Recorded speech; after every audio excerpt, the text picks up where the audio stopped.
Hi everybody and welcome to Heel Heat. My name is George Coles, and on this episode we're doing a top 10.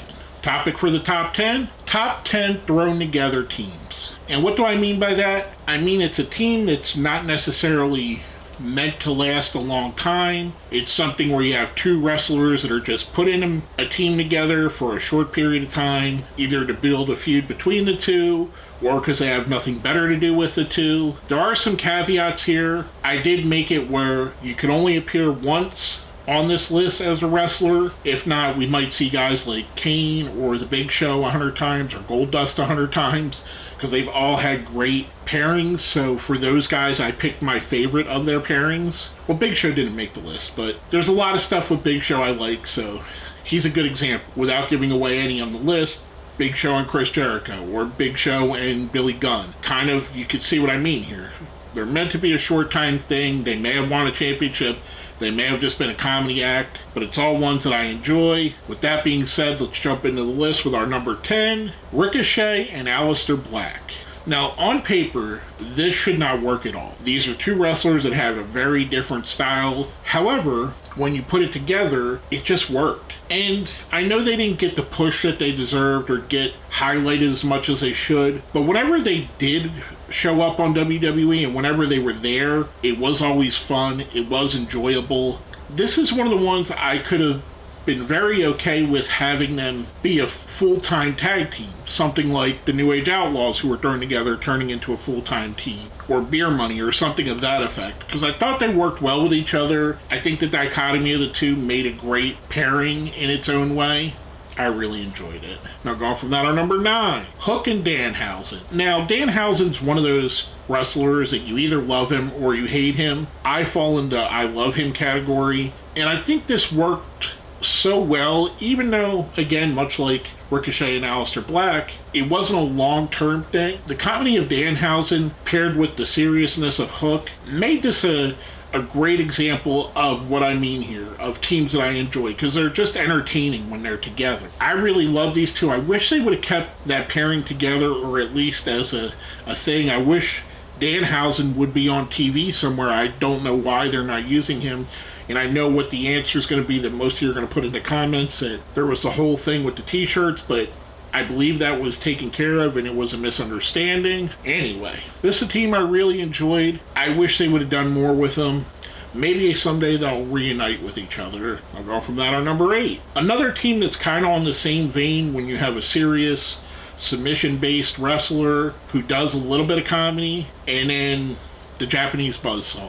And if you can't tell by that, we're talking about William Regal and Yoshihiro Tajiri. Regal and Tajiri had such great comedy timing together, and they were a highlight of a lot of that era of WWE television. Everything about William Regal of the era, everything about Tajiri of the era was highly, highly, highly entertaining. And I love them as a team. They fit so perfectly. The absurdity of it, the way that Regal played it. Regal is so underrated, even though everybody talks about how underrated he is. He's even underrated, being the most underrated wrestler of all time. I thought this was a fantastic team. I absolutely loved them. Going from that, our number 7, from the land of Ring of Honor in the early days, AJ Styles and the Amazing Red. Amazing Red, much like some other people, doesn't quite get the respect he deserves as being a pioneer of that X Division style, of that basically next generation after the WCW Cruiserweights that kind of inspired a whole generation of wrestlers after him. AJ Styles, you all know, is one of the great wrestlers of all time. And this was really cool because here you have two really innovative wrestlers helping to build a company,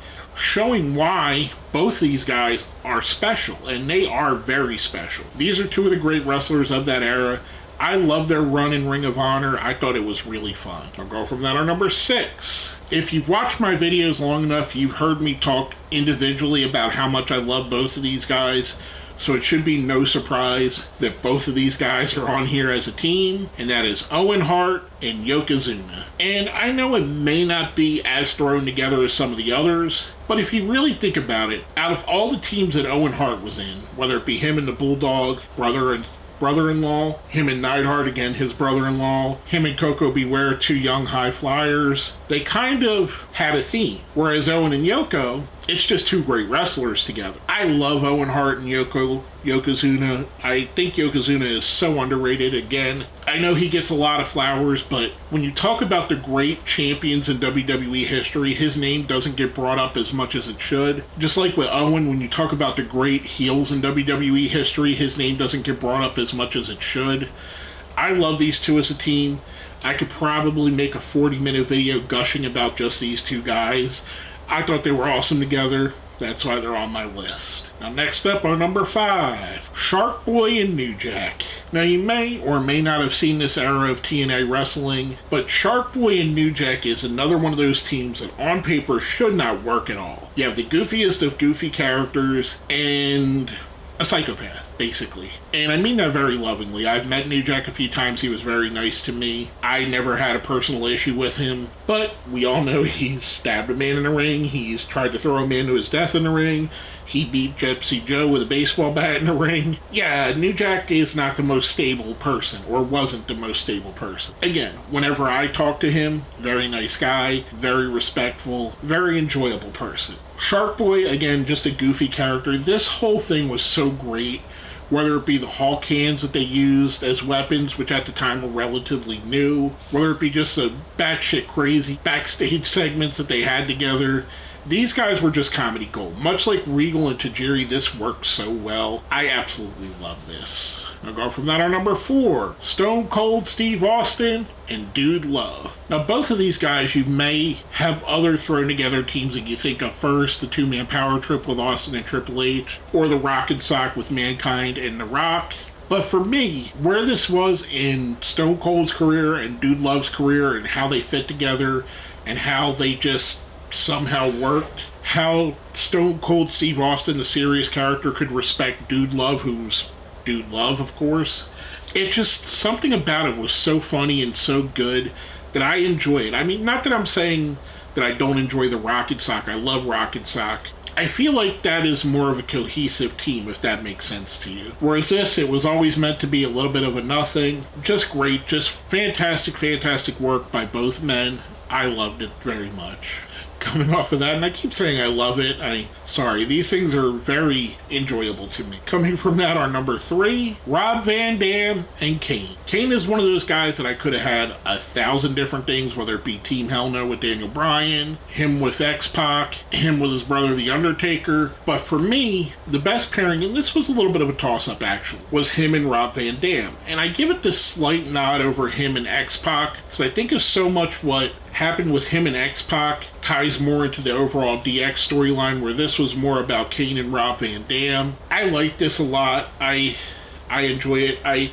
I'll keep saying it till I'm blue in the face. Kane is another one of those wrestlers that I put as one of my favorite wrestlers of all time. That's why this team made the list. Now next up are number 2, Booker T and Goldust. Again, another team that you could probably pair each man with other different teams. Goldust and R-Truth, Goldust and Lance Storm, Booker T with anybody in the Misfits in Action or any of his other weird teams that he had for a little while. I love this. This was pure comedy gold. Out of all of the ones that are comedy on the list, this is probably the one that I enjoyed the very most. And Dustin Rhodes, aka Goldust, he is so underrated. I know I keep saying that, but he's got to be right up there with one of the funniest wrestlers of all time, him and R-Truth, which their team together was amazing as well. Booker T, being the serious wrestler that's not afraid to show his goofy side, makes him stand out in this era so much. This was another one that I absolutely loved. Made me laugh anytime they were on the screen. Now before we get to our number 1, we do a thing here called the best of the rest, basically things that were thought of for the top 10 but didn't quite make it. First up, a team that only teamed one time, Braun Strowman and Nicholas. And as absurd as this was, and as stupid as it was, and as silly as it was, I was a target demographic. I thought this was great. I loved what they did here. I love the fact that basically Braun Strowman said I could win the tag team championships by myself. Let me pick this random 10-year-old kid who I forget whose son he is. He's one of the referee's sons, so I digress. That's not relevant to the story. We have a team that's only one appearance. Maybe Nicholas will eventually become a wrestler. He's got to be about 18 now, if not maybe even older. But they were fun for what it was. again, I enjoyed it. Next up, last but not least on the best of the rest, Ricky the Dragon Steamboat and Shane Douglas. This was kind of in the period between Shane Douglas being a dynamic dude and becoming the franchise, and you could see he had glimpses of greatness in him, and obviously Steamboat's one of the great wrestlers of all time. In this, it was very obvious that they were using him to help give Douglas on-the-spot training. I thought this was a fantastic pairing. I loved them. They had so many fun matches together. I really enjoyed this team. Now, before I get to my number one, if you think I put a team too high, put one too low, left a team off altogether, let me know down here in the comments. While you're there, smash that like button, share the video, subscribe if you haven't. If you see where it says join, that's how you become a member. Becoming a member definitely helps me out. With all that being said, our number one thrown together tag team of all time, Tommy Dreamer and Raven. Now, this is probably no surprise to anyone that's watched my videos how much I love the Tommy Dreamer and Raven story and the feud that is my favorite feud of all time. These guys come together when the Dudley Boys are basically threatening to leave ECW with the ECW Tag Team Championship. Tommy Dreamer goes out to wrestle him himself. He's going to defend the honor of ECW, and he's not doing so great. All of a sudden, out of nowhere, returning from just leaving WCW, being back in ECW for the first time in over a year, maybe 2 years even at this point. I think it was 2 years at this point. His archenemy, the man that he had over a 2-year feud, hits the ring, and that's Raven. And they find a way to get the win. Raven dodges the 3D and DDTs Devon, gets the pin.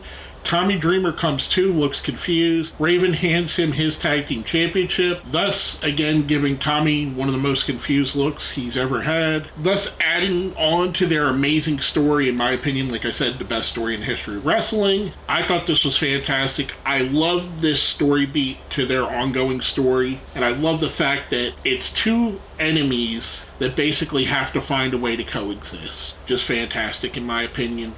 I absolutely loved it. Again, let me know what you think. What's your favorite thrown together team? Hit me up down here in the comments. And with all that being said, my name is George Coles, and this has been another Heel Heat Top 10.